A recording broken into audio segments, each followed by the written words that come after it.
Silakan duduk Bapak Ibu. Shalom. Selamat tahun baru Bapak Ibu dan saudara-saudara. Selamat tahun baru.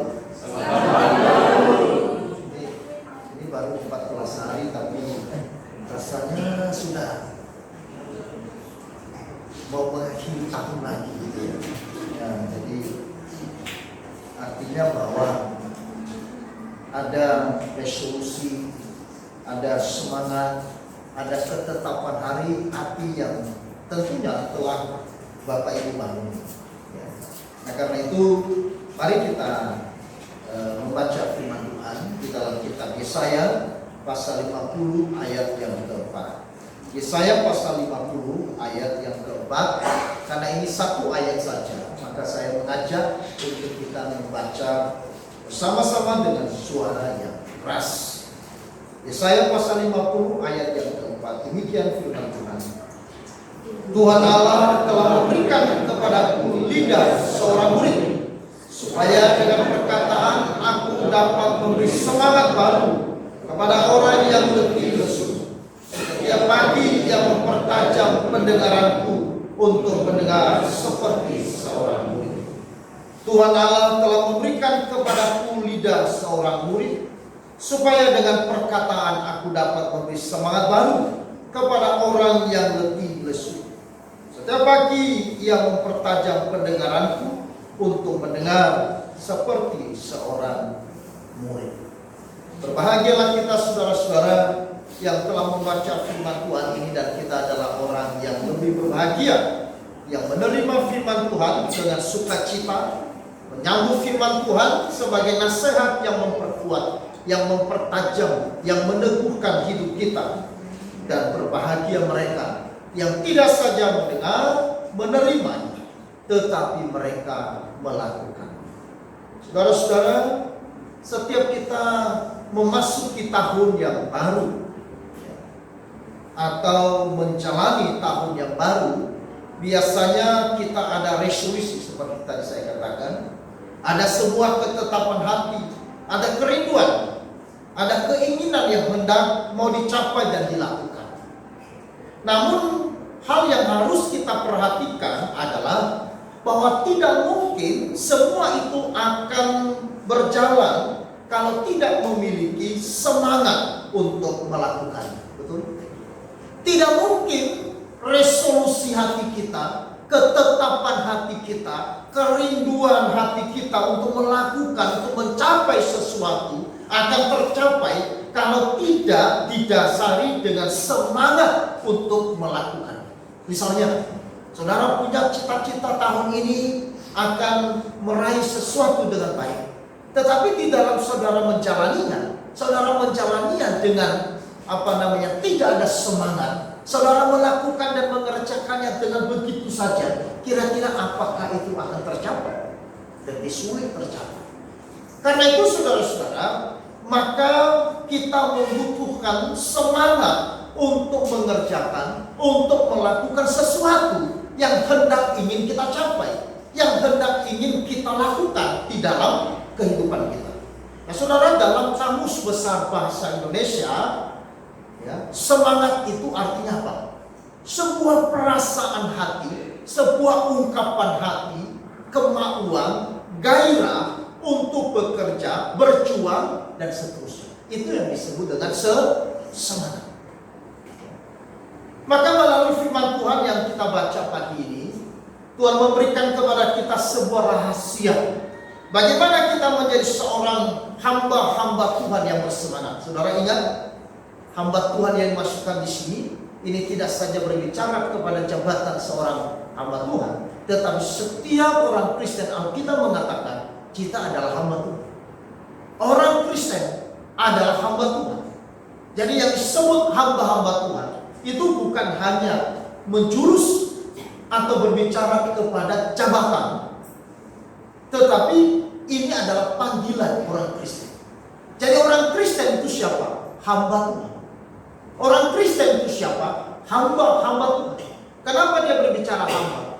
Karena orang Kristen dipanggil menjadi orang yang taat kepada Tuhan.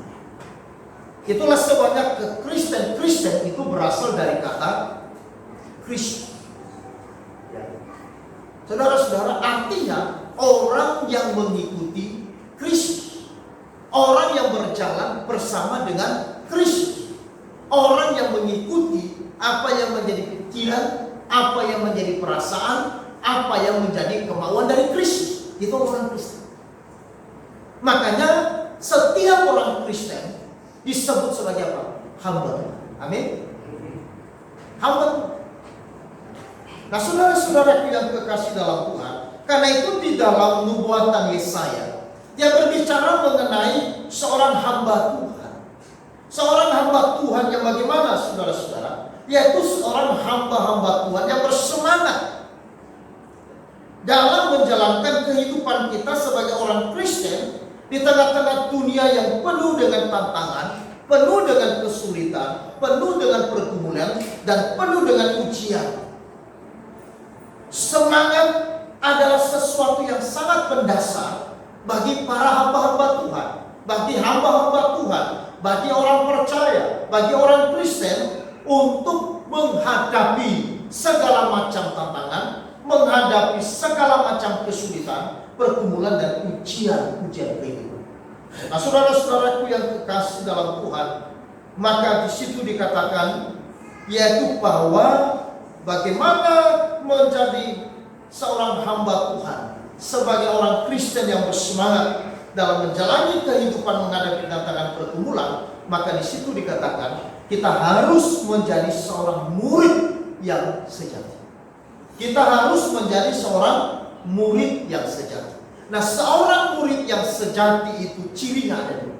Yang pertama, saudara-saudara, di dalam ayatnya yang keempat tadi di situ dikatakan Tuhan Allah telah memberikan kepada Bapak lidah seorang murid. Murid yang sejati artinya memiliki lidah seorang murid.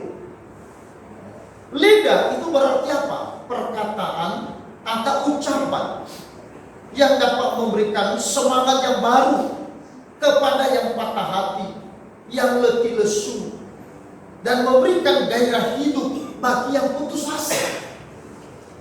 Jadi seorang murid Kristus, dia harus memiliki lidah seorang murid, ya, yang memperkatakan, yang mengucapkan sesuatu yang memberi semangat kepada orang yang patah hati,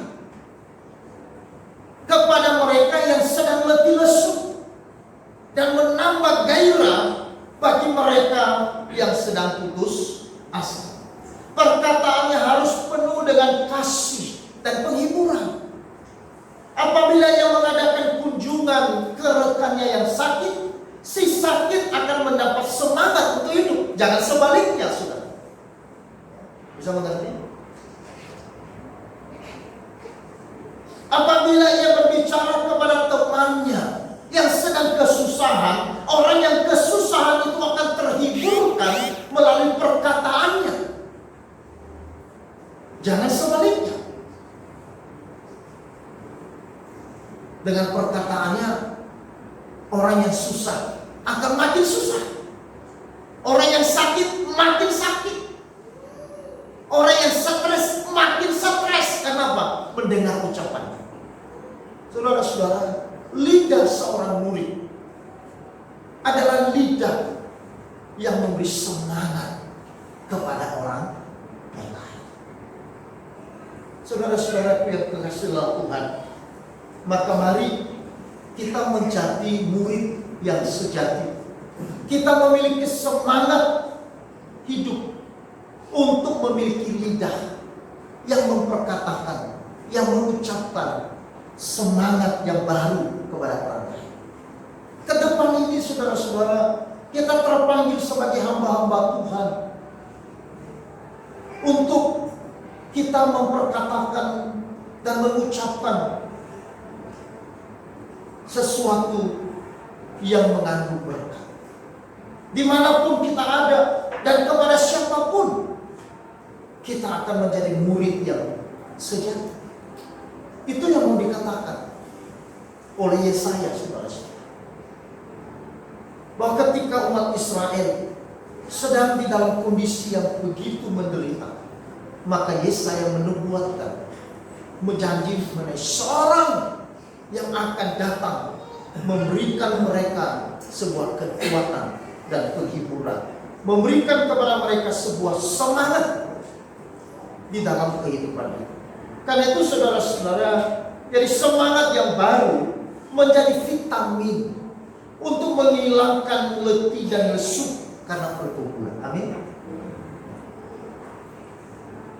Semangat baru menjadi penopang bagi orang yang sedang letih lesu. Maka kalau kita sudah kehilangan semangat saudara-saudara, maka ini adalah bahaya besar. Kalau saudara kehilangan semangat hidup, maka saudara tidak mampu menjalani hidup. Kalau sudah saudara kehilangan semangat untuk melayani Tuhan, maka saudara tidak akan pernah menikmati pelayanan itu. Kalau saudara sudah kehilangan gairah untuk dipakai oleh Tuhan, maka itu menjadi sebuah stres bagi saudara ketika saudara dipakai Tuhan. Tetapi orang yang bersemangat adalah orang yang bisa menikmati kehidupan. Amin. Orang yang bersemangat adalah orang yang mampu melihat sesuatu yang indah di dalam hidupnya, meskipun sedang berjuang, meskipun sedang bergumul dengan pergumulan yang ada. Saudara-saudara, itu sebabnya di sini Yesaya mengatakan kita harus memiliki lidah seorang murid, supaya dengan perkataan aku dapat memberikan semangat yang baru kepada orang yang letih lesu. Saudara-saudara, mari di tahun ini kita menjadi orang yang bersemangat, menghadirkan semangat baru, tidak saja untuk diri kita, tetapi juga hadir sebagai murid yang memiliki lidah yang memperkatakan semangat yang baru bagi orang yang lain. Mari kita membagikan vitamin, yaitu semangat baru bagi orang yang lain. Yang kedua, di situ dikatakan saudara dalam ayat yang keempat, kepada orang yang letih lesu, setiap pagi yang mempertajam pendengaranku untuk mendengar seperti seorang murid. Saya ulangi, setiap pagi yang mempertajam pendengaranku untuk mendengar seperti seorang murid. Yang kedua, saudara-saudara, murid yang sejati harus memiliki telinga seorang murid. Banyak kali orang Kristen mengeluh, kecewa, putus asa dalam hidupnya karena mereka tidak mendengar suara Tuhan. Kenapa orang Israel di dalam mereka melewati padang gurun, mereka hidup penuh dengan sungut-sungut, mereka hidup dengan keluh kesah, karena mereka menutup telinganya kepada suara Tuhan. Karena mereka tidak memperhatikan perkataan Tuhan kepada mereka. Meskipun mereka setiap hari diberkati Tuhan dan menikmati segala anugerah Tuhan, tetapi hati mereka hampa. Mulut mereka penuh dengan sungut-sungut, dan mereka tidak bisa menikmati kehidupan ini. Bahkan mereka lebih menginginkan menjadi hamba di Mesir daripada menjadi orang yang dimerdekakan oleh Tuhan.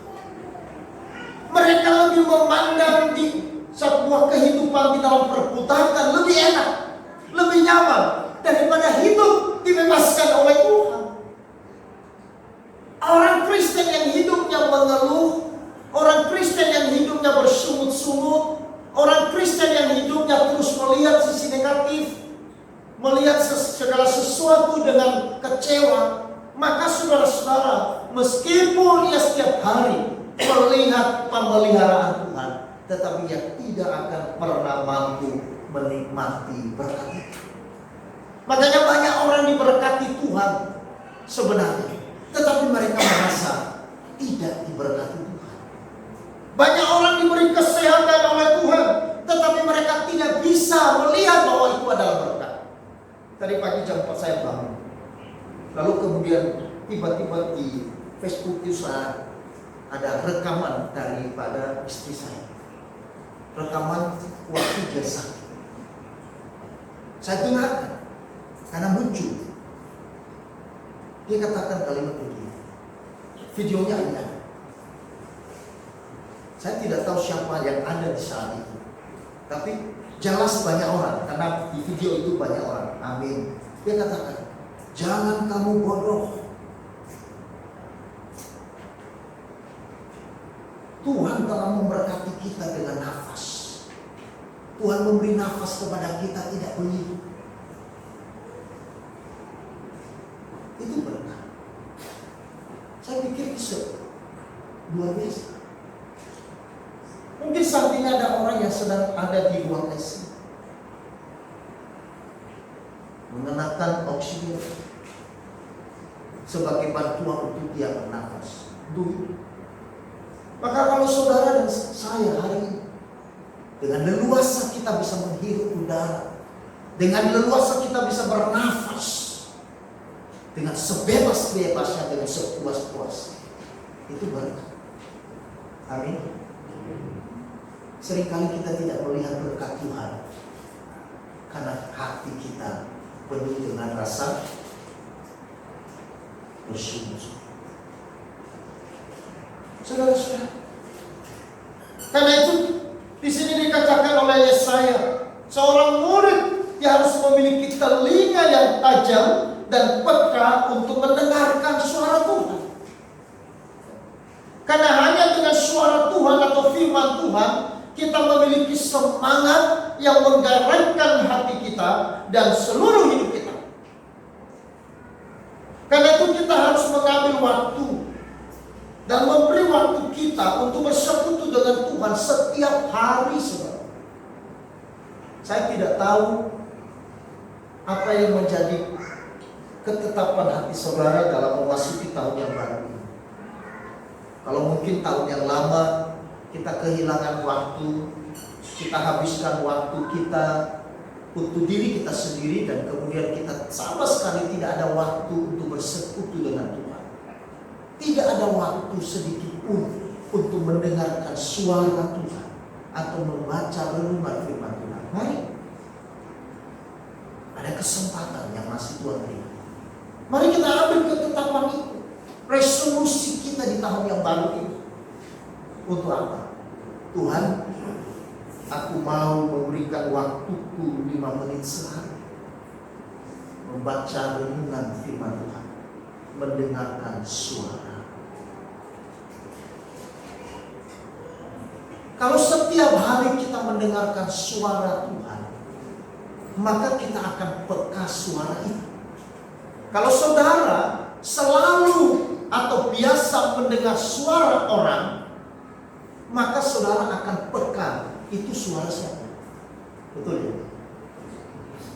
Ketika sahabat saudara berbicara mungkin agak jauh dari saudara, tapi saudara mendengarkan suara itu, saudara akan peka bahwa itu adalah suara teman. Kenapa saudara bisa tahu? Meskipun saudara tidak tahu dia saat itu, meskipun tidak melihat dia yang berbicara, hanya engkau mendengarkan suara, tapi engkau bisa pastikan bahwa itu adalah sahabat. Kenapa?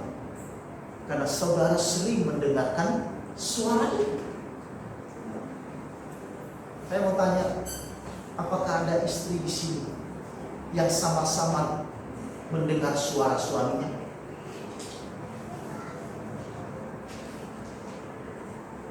Ada? Loh, kok itu?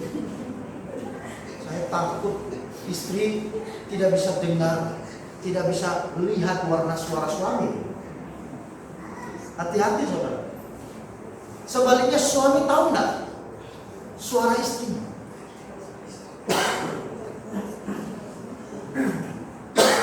Pasti tahu. Kenapa?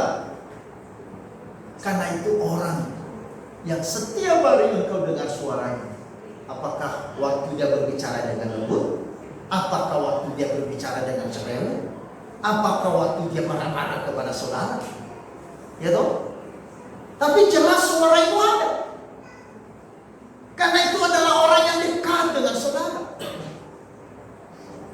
Orang Kristen yang memiliki kepekaan dengan suara Tuhan hanya mereka yang dekat dengan Tuhan. Orang yang dekat dengan Tuhan itu apa? Adalah orang yang selalu mendengar suara Tuhan setiap hari. Makanya waktu Tuhan berbicara kepada orang Kristen, seringkali mereka pahami itu bukan suara Tuhan. Karena itu mereka mengabaikan. Karena mereka tidak peka itu suara apa. Ketika Tuhan berbicara, menegur, mengingatkan, mereka mengabaikan. Karena mereka berpikir suara apa itu. Kalau saya dan saudara mengerti bahwa itu adalah suara Tuhan, maka kita akan peka. Kepekaan itulah yang kemudian membawa sebuah respon untuk saya dan saudara bertindak melakukan. Saudara, maka kita harus siapkan waktu. Berikan waktu saudara-saudara untuk bersekutu dengan Tuhan, bersaat teduh dengan Tuhan. Saya tidak minta saudara 24 jam sehari, tetapi paling tidak 5 menit engkau harus dengar suara Tuhan. Jangan katakan saya tidak ada waktu untuk itu. Jangan menipu Tuhan dan menipu diri sendiri. Meskipun saudara sibuk dalam pekerjaan, pasti ada waktu yang kosong. Pasti ada waktu yang luang. Kenapa ketika kita main HP, kita main game, kita punya waktu berjam-jam? Orang yang main game bukan hanya anak-anak. Saya heran sudah saya memperhatikan orang-orang yang sudah tua bisa berjam-jam main game. Heran saya.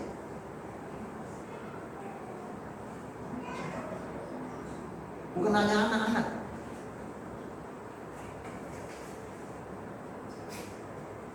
Tapi begitu buka Alkitab, baru baca, demikianlah firman itu. Mulai bibirnya mulai keseleo. Saya tidak tahu kenapa. Saudara bisa jawab. Karena tidak biasa. Kenapa kalau kita doa sulit sekali kita berdoa? Karena tidak biasa.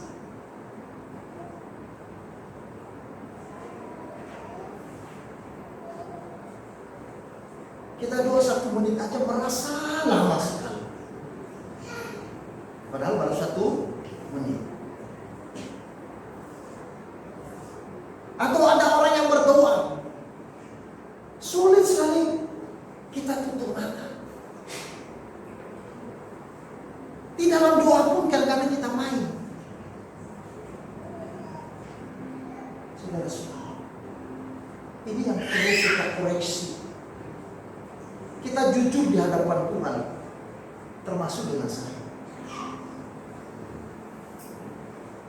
Bagaimana saya menggunakan waktu selama ini? Bagaimana kepekaanku terhadap suara Tuhan? Karena kalau orang Kristen sudah memiliki kepekaan akan suara Tuhan, maka suara Tuhan itu akan membuat hati kita bergembira. Kenapa kita harus mendengar suara Tuhan, memiliki pendengaran yang tajam akan suara Tuhan? Karena suara Tuhan, firman Tuhan, itu yang membuat hati kita bisa bergembira.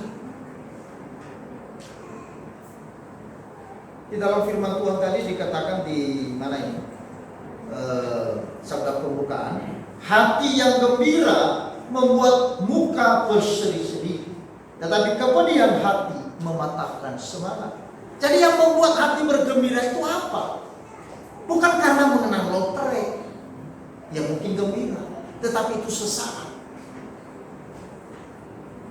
Tetapi hati yang gembira itu muncul ketika suara Tuhan, ketika firman Tuhan ada di dalam hati kita. Tak kala kita lagi susah, lalu kemudian ada suara, ketahuilah aku menyertaimu anak. Itu suara Tuhan. Maka saat kita sedih, lalu kemudian suara Tuhan kita dengar, hati kita kemudian bergembira. Nah, kalau hati kita bergembira, muka kita apa? Berseri-seri. Semangat kita bagaimana? Akan bertambah-tambah. Kenapa? Hatinya. Perasaan hati itu tidak bisa dibohongi. Karena terekspresikan melalui apa? Muka saudara. Suami tahu nggak kalau istri lagi sedih? Atau istri tahu nggak kalau lagi suami sedih? Harusnya tahu. Meskipun suaminya belum bicara, "Mah, ada masalah di kantor ini." Begitu datang aja, baru buka pintu, suami belum masuk sudah lihat dari jauh. Ini mukanya kenapa? Karena itu orang yang paling dekat. Tetapi ketika suami pulang dengan muka yang berseri-seri, istri waktu dia buka pintu, kira-kira istrinya merasa senang? Merasa senang. Wah, ada sesuatu. Ada semangat yang baru. Jadi semangat yang baru yang ada di dalam saya kemudian tertularkan kepada orang yang di sekitar saya.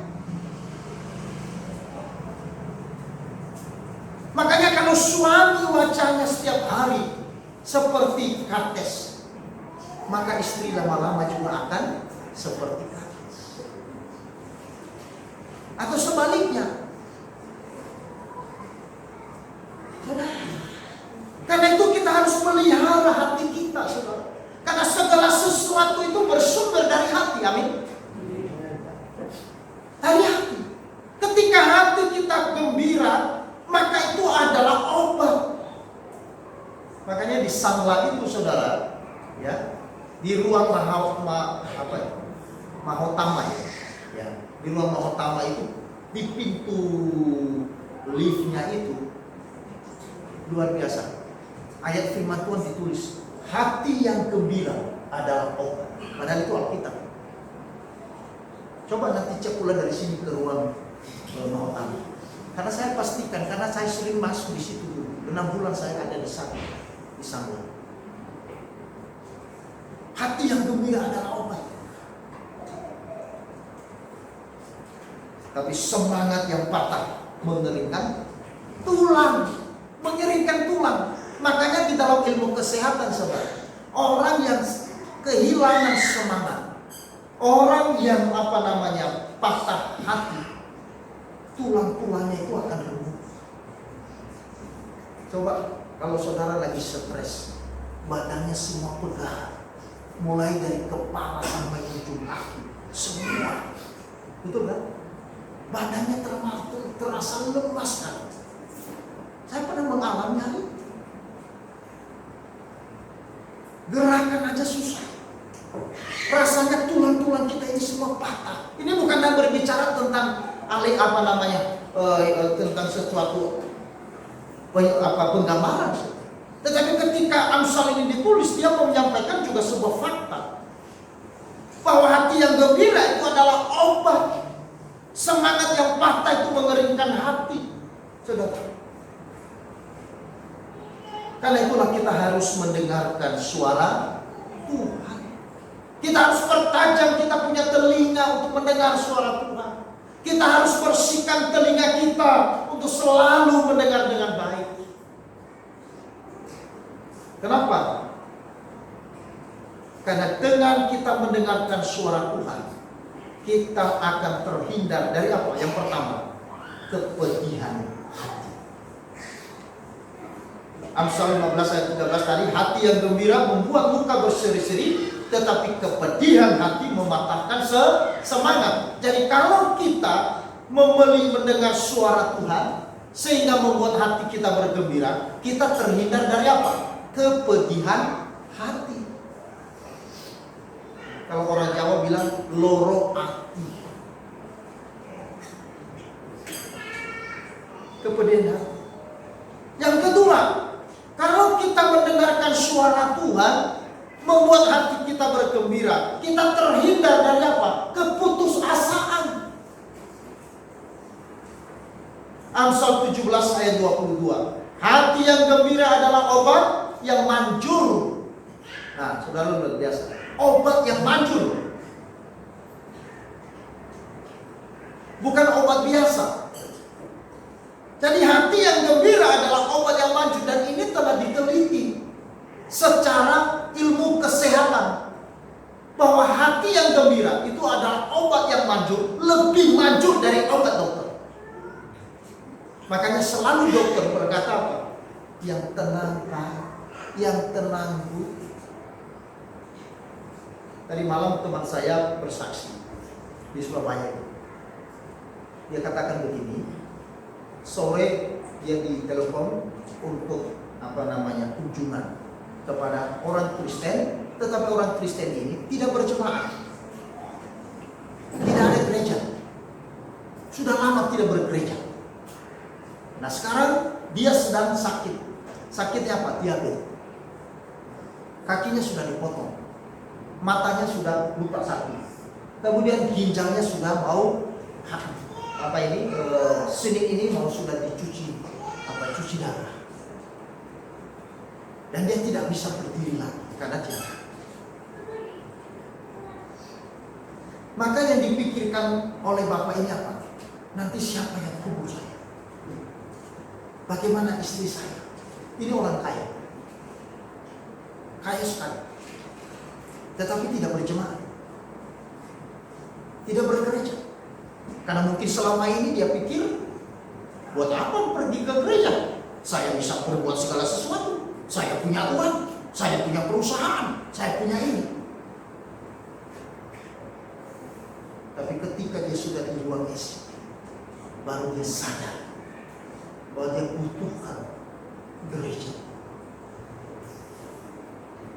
Lalu dia panggil. Kebetulan ada temannya yang berjemaat di satu gereja, dan kemudian dipanggil hamba Tuhan. Hamba Tuhan ini datang dari malam jam 7 dan layani di rumah sakit Angkatan Laut Surabaya. Waktu dia layani, dia menangis apa? Dia takut bagaimana nanti istrinya. Dia takut bagaimana nanti kalau dia mati. Siapa yang kubur, siapa yang layani. Lalu kemudian teman ini mulai dia layani. Bapak ini dia sudah putus asa.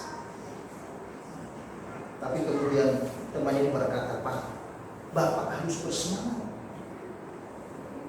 Istri Bapak aja begitu bersemangat untuk mendampingi Bapak. Harusnya Bapak lebih bersemangat. Persoalan hidup atau mati, serahkan sama Tuhan. Tetapi yang paling penting hari ini, Bapak harus punya semangat hati untuk menyerahkan hidup kepada Tuhan. Bapak itu menangis. Dia menangis. Lalu kemudian katakan, saya dulu berjemaat di sini di Semarang. Surat-suratnya tapi udah hilang. Apakah saya bisa terdaftar lagi di gereja itu, di gereja Bapak? Teman saya mengatakan, itu bukan nomor satu. Tetapi yang paling penting adalah Bapak terdaftar di surga sebagai warga kerajaan Allah. Jangan takut siapa yang mengubur Bapak. Tidak mungkin Bapak terlantar. Pasti Bapak akan dikubur dengan baik. Tetapi pastikan Bapak bahwa kalaupun pulang ke rumah Bapak, Bapak punya tempat di sana. Saudara-saudara, semangat itu penting.